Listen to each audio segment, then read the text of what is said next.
Bonjour à tous, Ludovic Leclerc, votre analyste pour benjaminvestor.be.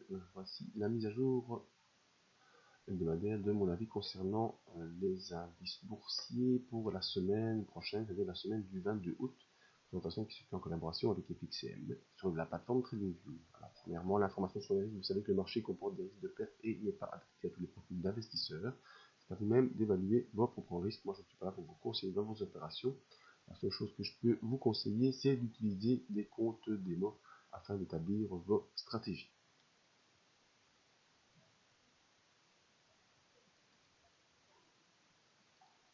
Alors, le CAC 40 cette semaine, eh bien, on visait le passage au-dessus des 4529 pour pouvoir atteindre les 4588. Bien, malheureusement, lundi, eh bien, on a eu une mèche qui nous a poussé quasiment jusqu'au 4529.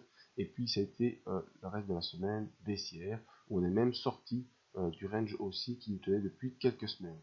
Alors, on entre bien sûr dans une zone de danger, ici, qui est la limite au-dessus ou en dessous de la moyenne mobile sans période. Pour l'instant, on reste encore au-dessus, mais le fait d'être sorti de ce range haussier est un mauvais signal pour la suite et pourrait contribuer à une poussée baissière des indices un peu plus bas, peut-être jusqu'au niveau des 4274. Donc il y a vraiment un danger ici qui est en train de se mettre en place. Pour l'instant, les bandes de Bollinger sont parallèles. On a les moyennes mobiles longue période, la M100 et M50, qui sont toujours également parallèles et plutôt en support pour l'instant. Et malheureusement, on est passé en dessous des moyennes mobiles courte période, qui sont la moyenne mobile 20 et la moyenne mobile 7. Donc à surveiller la semaine prochaine, il ne faudrait surtout pas revenir en dessous des ici, là, les 4321 qui sont une zone de support important à conserver, parce que si malheureusement on s'enfonce sous ces deux zones, eh bien, on aura bien du mal à pouvoir repartir à l'assaut des 4588. Donc on est bel et bien sorti du range haussier et ça sent un peu mauvais pour une poursuite haussière dans le court terme. Nous verrons ce qui se passera plus tard. Parce que sur notre indice américain, sur le SP 500, eh bien, c'est plutôt la neutralité. C'est la neutralité qui est mise en place.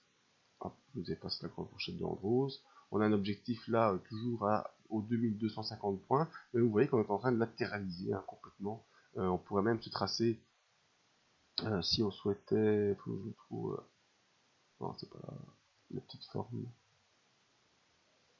Je vous cherche ça. Ah voilà, mon rectangle il est là.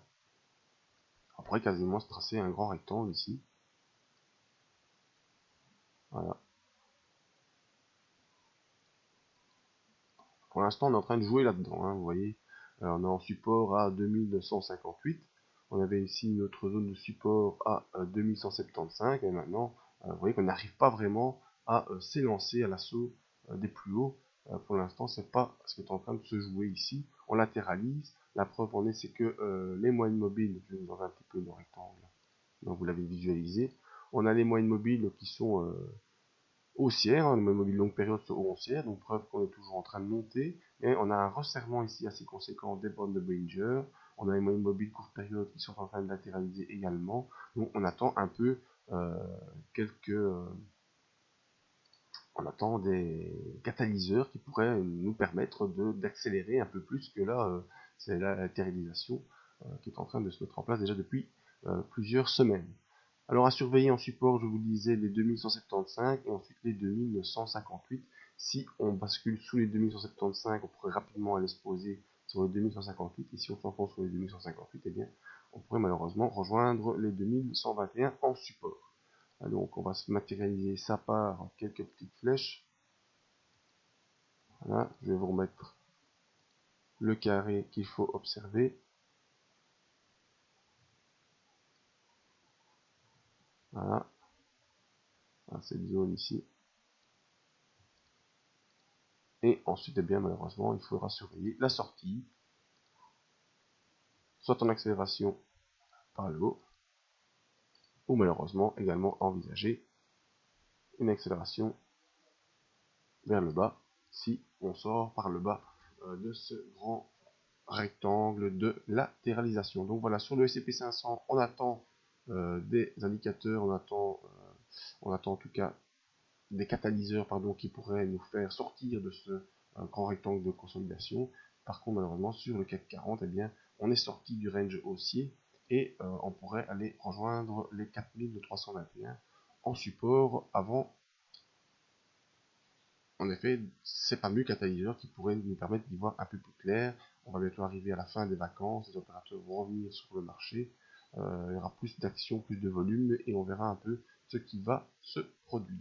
Voilà, je vous donne rendez-vous sur le site de Investor pour voir nos autres analyses en vidéo. Venir nous rejoindre dans la zone coaching pour essayer de trader ensemble les actions et les formations toujours disponibles et bientôt de nouvelles promos. Restez attentifs, abonnés.